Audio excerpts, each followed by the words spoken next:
Right lads, so I wanted to do a video about motion sickness on PSVR and how to avoid it. There's lots of tips out there, stuff like taking ginger, eating, drinking various things. I ain't bothered with any of that. I think what worked for me was just controlling the types of games that I played, staggering my exposure to various types of games that are going to be more likely to cause you to be motion sickness. Because motion sickness comes from when there's disparity between your own real physical movements and the movements of your character in the game.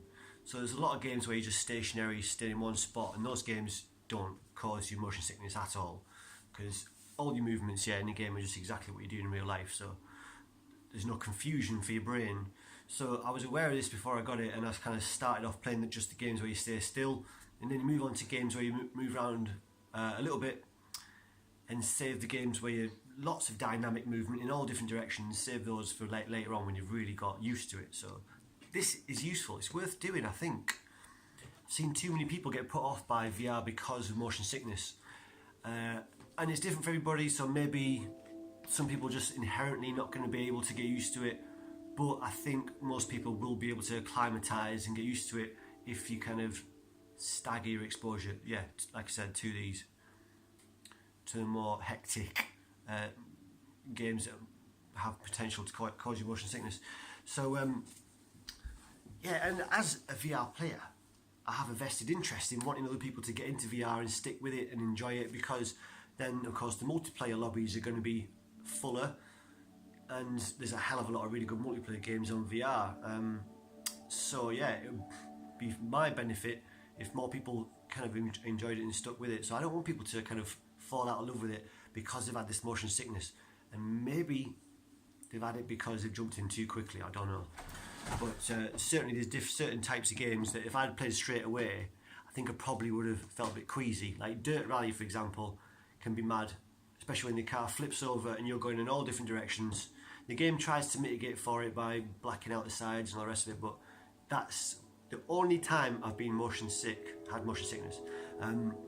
Really, it's from Dirt Rally once, and I just took the headset off and relaxed and got over it and whatever. So anyway, I thought I'd put together a little list of the games that are more comfortable to play, less likely to get you motion sickness, and then the games that you can move on to in kind of intermediate stage, and then the games that you really need to wait until you play, till you really got your VR legs, as they say. So I mean, it's different for everybody, but this is what I reckon is a good indication of the things to look out for, the types of games that you should play in order to avoid motion sickness. So like the kind of chilled out, stationary, static games that are really not going to give you any trouble is stuff like the following. There's Keep Talking and Nobody Explodes. That's a two-player game. One person's got the headset on, another person's watching the TV, and you have to cooperate to defuse bombs. But the point being, you're stationary, the person who's got the headset on. There's a lot of wave shooters on PSVR. Wave shooters work really well, of course, because you've got the Move controllers, and it's like a shooting gallery in VR. It works really well, and most of those are static. You stay in one position at a time, even though you can move around to different locations in the level.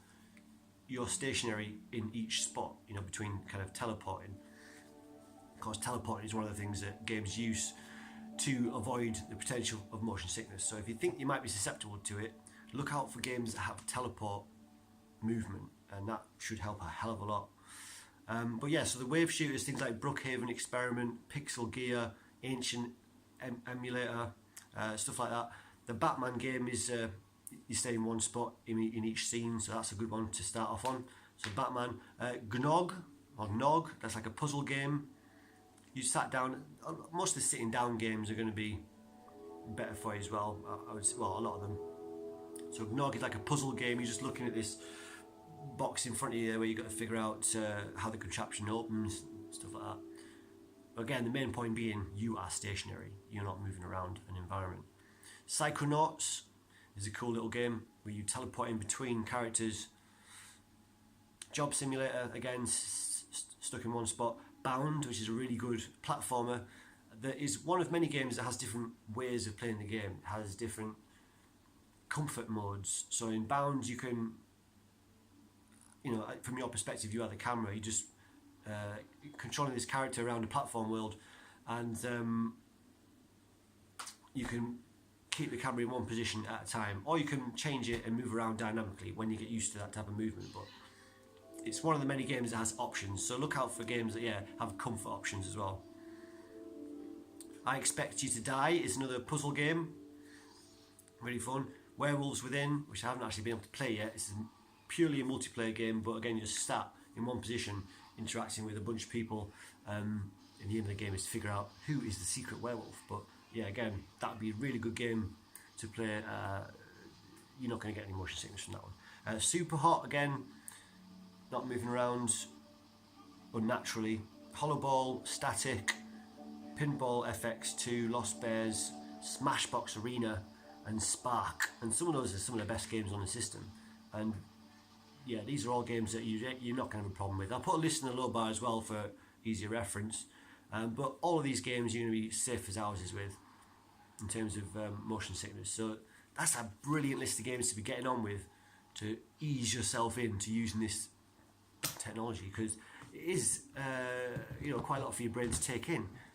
You're used to judging your speed, your trajectory, a lot, the physics of the world around you in a certain way, and when you're fully convinced of something in VR, it can confuse you, and that's when you get motion sickness. Blah blah blah. Right. So anyway, so the intermediate stage is a few examples of the types of games that you could have in intermediate stage. Stuff like Rush of Blood. So you are moving around, but you're moving in one direction. It's quite slow most of the time, and it's quite chilled. So the movement is quite controlled, and you can concentrate on what you're doing as well. It's not, it's an intermediate stage. So yeah, leave this for kind of after you've got used to VR a bit. Rush of Blood. Resident Evil 7, I would say, is intermediate, again because you're moving around really slowly, and because you have control of when you can stop.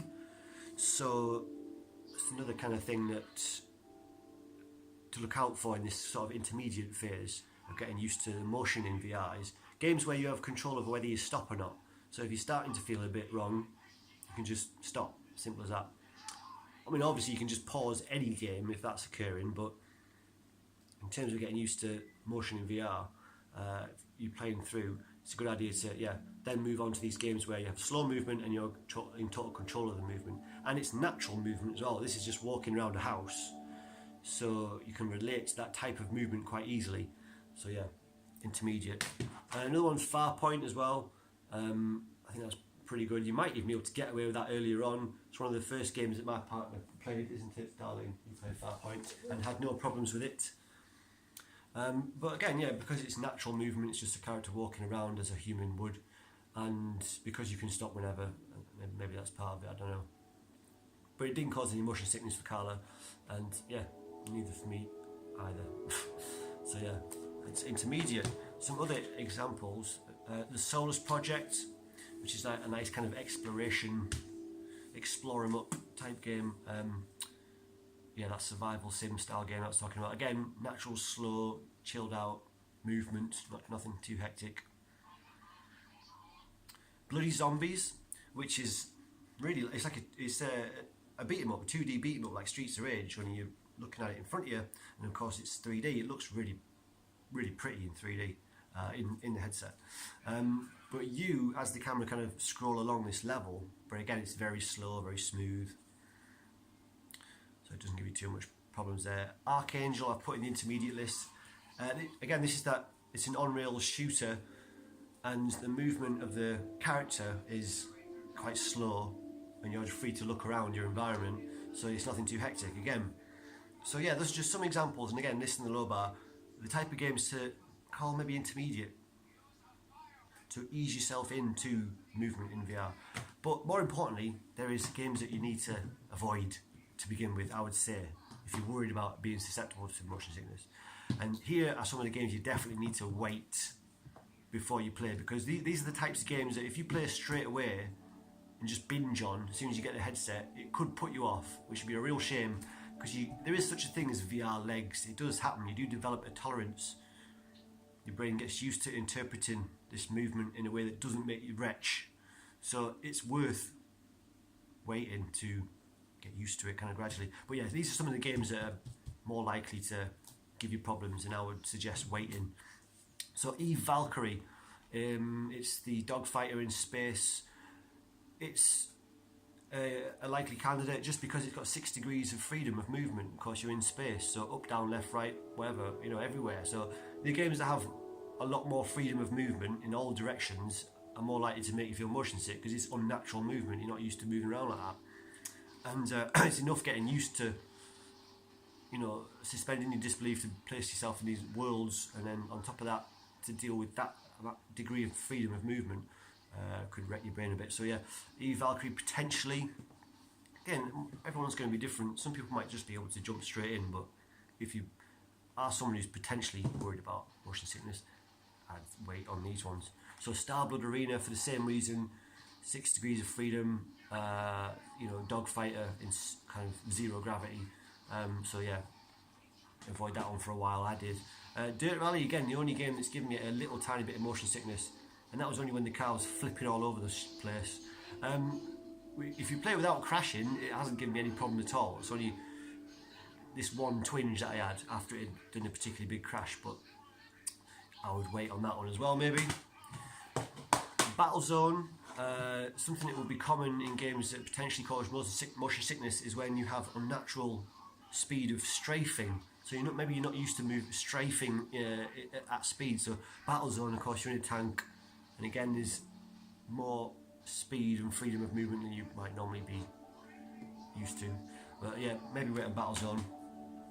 But you know, all these games do things to try and mitigate against it, like the cockpit approach. When they put a cockpit around your character, it gives you that barrier between the environment you're moving around and your own point of reference. So, anyway, the last one is rigs, and most people who have PSVR should have this because it was free last month, I think, on PS Plus.